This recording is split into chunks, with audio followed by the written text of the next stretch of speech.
Începem cu începutul. Vezi tu, ai dreptate. Hei, salutare cupiolinelor! Eu sunt Andreea Pruneanu, nu știu dacă mă mai știți pentru că n-am mai apărut de mult timp. V-am lăsat în grija colegelor mele, Eliza și Veronica mai nou. Dar iată că astăzi sunt aici cu voi și haideți să înceapă un nou episod din Cupio Nails. Pa! Treci la subiect. Vreau să vă arăt un design foarte simplu, accesibil atât începătoarelor cât și profesionistelor, de ce nu? Vreau să vă arăt o unghiuță ultra slim, transparentă, ceva modern, cu un splash de negru și gel Spider color yellow. Ce spui tu? Ei, ia să vedem! Voi face o construcție din gelul fiberglass, iar pentru asta voi avea nevoie să scurtez unghia la 0.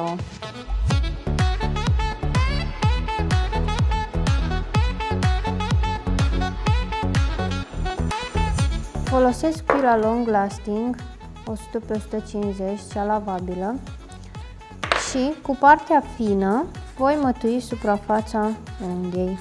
Nu apăs pe pilă, doar doresc să iau luciul unghiei naturale, atâta tot. Următorul pas, cu pusherul voi împinge cuticula.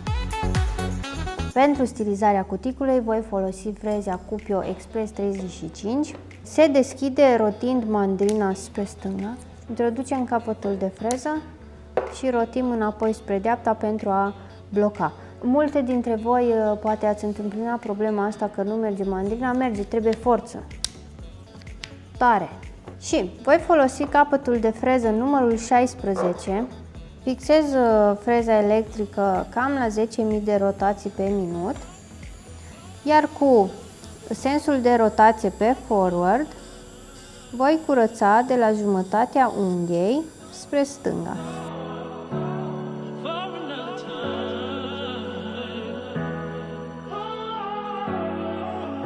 Opresc freza, schimb sensul de rotație pe rewind, cu același număr de rotații, curăț și de la stânga spre dreapta.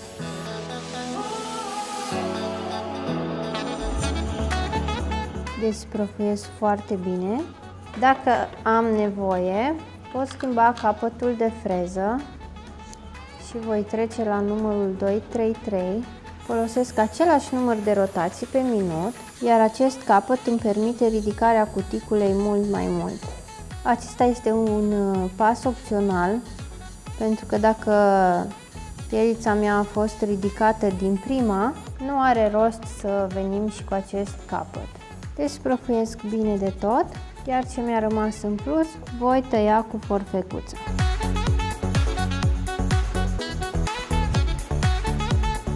Următorul pas va fi aplicarea soluțiilor de pregătire, iar pentru asta voi folosi Nail Prep, pe care îl aplic din abundență pe toată suprafața unghiei și așteptăm cam un minut până când unghia se mătuiește și devine albă. Unghia s-a mătuit, pot trece la următorul pas și anume Nail Bonder, pe care la fel îl aplic pe toată suprafața unghiei, având grijă ca de data aceasta să nu ating pielea și îl las să se usuce. În continuare voi folosi Gum Base-ul ca și gel de bază și îl voi aplica pe toată suprafața unghiei în strat subțire. Am grijă să nu ating pielea. Și introduc la lampa LED pentru 1 minut, la lampa UV pentru 2 minute. Da? Următorul pas este construcția. Pentru asta vom avea nevoie de un șablon și am ales șabloanele plastifiate de la Cupio, bineînțeles, la care, în primul rând, îi voi îndepărta bulina. După care voi decupa excesul de hârtie de dedesubt care mi-a rămas, ca să nu mă încurce atunci când decupez. În cazul în care va apare această dungă neagră, puteți să o decupați exact pe conturul ei. Rup aripioarele de sus și încep să usor. Îl așez sub unghe și mă uit să văd cât am de decupat. Și îmi măsor această distanță care îmi lipsește, pe care o proiectez aici sus. Asta înseamnă că eu voi trebui să decupez aproape de 1. Voi tăia din drept cu șanțul lateral până în punctul 1, până în capătul celălalt. Pentru asta vă recomand să folosiți o forfecuță cu care faceți doar acest lucru. Nu folosiți forfecuța cu care tăiați cuticula, pentru că se va strica. Măsurăm din nou, mai am puțin spațiu gol, asta înseamnă că trebuie să mă duc și mai sus. În acest punct îmi voi verifica de unde trebuie să decupez. Și anume, până la 1,5, iar în partea opusă, aproape la 1. 1,5 și 1. Bun, verific pentru ultima oară. Perfect! În acest punct pot să dezlipesc șablonul de pe hârtie. Îi voi lipi aripioarele din față. Atenție, trebuie lipite perfect, altfel unghia va ieși strâmbă. Și fixez șablonul. Voi face o formă de migdală, iar pentru a-mi ieși o unghie slim sau subțire, pentru că așa este moda acum, voi ridica puțin vârful. Lipesc și aripioarele din spate, le prind pe cele din față. Fiind o migdală, voi prinde până în vârf. Scot aerul de sub șablon. Dacă s-a ridicat destul de mult șablonul și nu mai avem susținere aici, un lucru recomandat, mai ales în începătoarelor, este să decupăm un alt șablon, cam așa, și prindem de aripioare, iar asta îmi va oferi stabilitate. Trecem la construcție, iar pentru asta voi folosi gelul Fiberglass, care este un gel foarte puternic, foarte rezistent la șocurile mecanice, datorită fibrei de sticlă din compoziția sa. Folosesc pensula Oval Premium numărul 1 și îmi voi realiza extensia.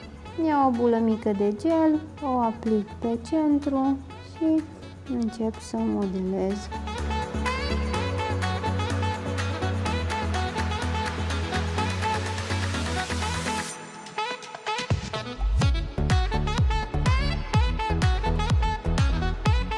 Apoi verific să am gel peste tot. Introducem la lampa LED pentru 1 minut, iar la UV pentru 2 minute. Verific ca gelul să fie întărit complet.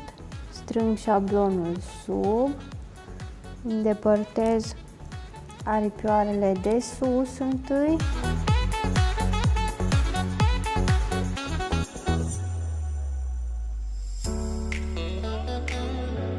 Strâng și trag mereu în jos pentru a nu rupe extensia moale. Apexul îl voi realiza din același gel Cuplio Fiberglass, iar pentru că eu mi-am ridicat deja șablonul și unghia mea va fi una slim, voi porni cu o linie dreaptă din cuticulă până în vârf. Practic, apexul meu se va forma pe dedesubt în zona de stres. Pentru asta, întâi de toate, voi aplica un strat de alunecare pe toată suprafața unghiei. Atenție să nu atingem pielea, iar cu o bulă mai mare voi realiza apexul.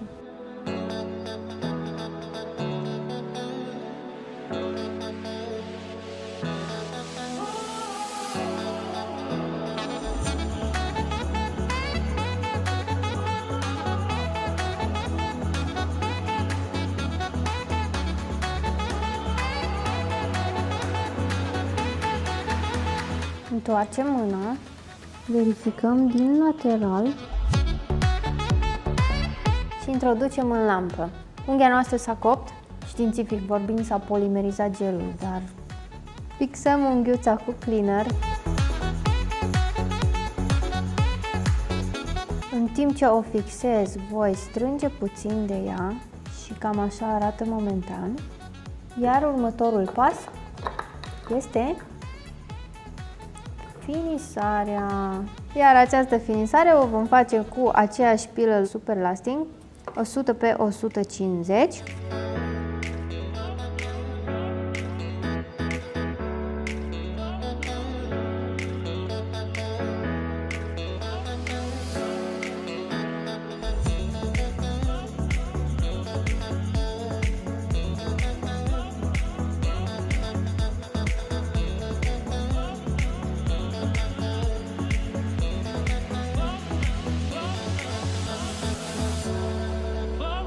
Desprăfuiesc foarte bine.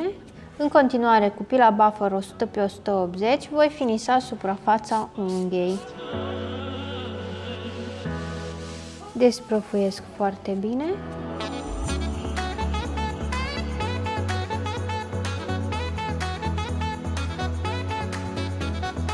În continuare, vreau să vă prezint ceva mai modern, așa să zic, mai futurist, mai neînțeles, mai altfel, mai cum vreți voi să fie.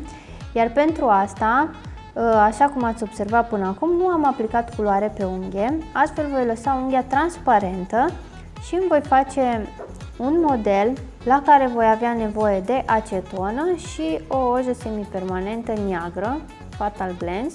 Pe un suport îmi voi așeza o ojă semipermanentă neagră și puțină acetonă pentru a o dilua. Iar apoi, cu o pensulă mai veche, stufoasă, eu am aici pensula 00 pe care am folosit-o destul de mult și care nu mai este chiar ce a fost cândva, am stricat-o, i-am zburlit părul. Voi lua cu această pensulă acest mix de negru și acetonă și voi stropi unghia.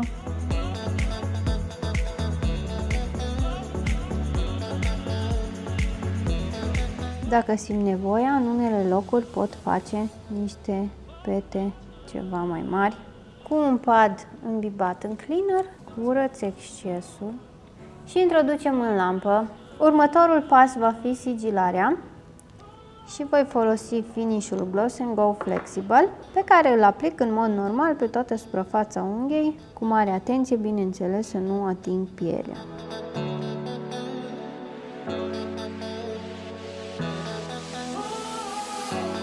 Și introducem în lampă pentru 2 minute la o lampă LED sau 3-4 minute la o lampă UV. Și nu, designul nostru nu s-a terminat. Voi folosi noile geluri Spider, nuanța Yellow și Green am aici. Încă nu m-am hotărât dacă voi folosi doar Yellow sau și Yellow și Green sau doar Green. Dar mi s-a pus mie pe Yellow ăsta că e frumos. Unghiuța noastră drăguță s-a polimerizat și îi voi face câteva linii cu gelul Spider în nuanța Yellow.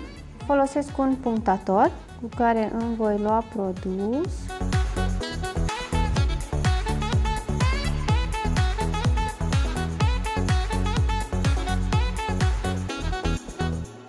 Și iată, asta este artă, artă modernă. Introducem în lampă. Gelul Spider are nevoie de 1 minut jumate la lampa LED sau 2-3 minute la lampa UV. Da? Spiderul nostru s-a polimerizat. Nu cred că îl voi mai folosi și pe cel verde pentru că îmi place așa cum arată, e mult mai drăguț. În schimb, acest gel are nevoie de fixare pentru că lasă strat de dispersie. Iar pentru asta, ca ultim pas, voi fixa cu cleaner. Bineînțeles, după ce am așteptat puțin ca unghia să se răcească odată ce a fost scoasă din lampă. Voi curăța cu cleaner și partea de sub unghie pentru că unghia mea este transparentă. Ca ultim pas, voi aplica ulei de cuticulă.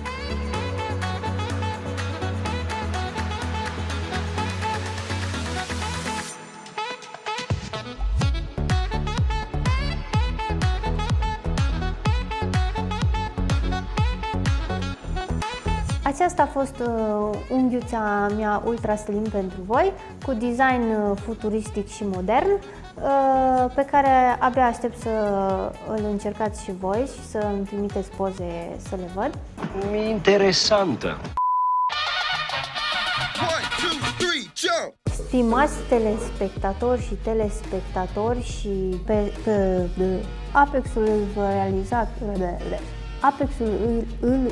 Doamne, foamea. Când am zis să introducem în lampă, trebuie să fie în lampă deja. Din nou vorbesc singură, e ciudat așa. Să aștept, să știi, sunt obișnuită cu cursurile, următorul pas este... Dar camera nu răspunde. Du-te tu acolo în spate și răspunde tu. Finisare! Repetăm. Următorul pas este... Finisare! Bravo! Acestea fiind spuse, nu mai știu ce să mai spun.